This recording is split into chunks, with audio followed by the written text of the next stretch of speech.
Crossing waves with fins and a rescue device requires skill, strategy, and the right technique. Let's break it down step by step. Assess the situation first. Before entering the water, evaluate the environment. Locate the victim, observe their direction, and identify the best entry point.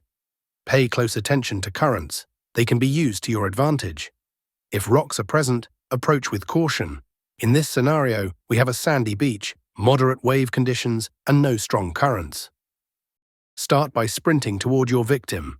Once you take your first steps into the water, unclip your rescue device and place it over your shoulder, sash style. Run with high knees to minimize resistance. When the water reaches knee to hip depth, you can use the dolphin dive technique to progress efficiently. For optimal movement, here are two options. Hold a fin in each hand and use both arms to pull yourself forward.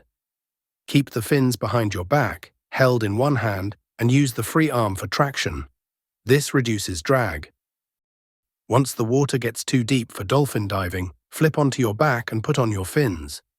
Ideally between two waves to avoid losing momentum. As soon as your fins are on, roll back onto your stomach and prepare to pass under the next wave. Try to spot your victim again, using a head-up front crawl, polo stroke, for better visibility.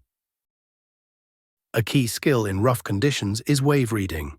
Here, the rescuer identifies a double wave set and dives beneath both waves to reduce resistance and maintain forward motion. Efficient underwater techniques include duck dive. Use your body weight to descend. Flutter kicks or dolphin kicks to control depth. If you reach the bottom, grip the sand or rocks to stay anchored against powerful waves.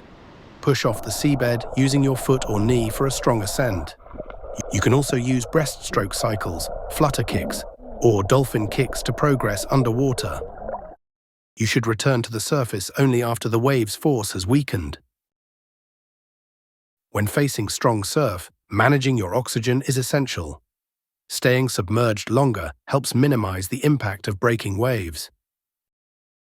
In calm conditions, similar to a lake, swimming is more direct, with minimal or no submersion needed. Mastering these techniques allows you to adapt to any ocean conditions and reach your victim as quickly and efficiently as possible.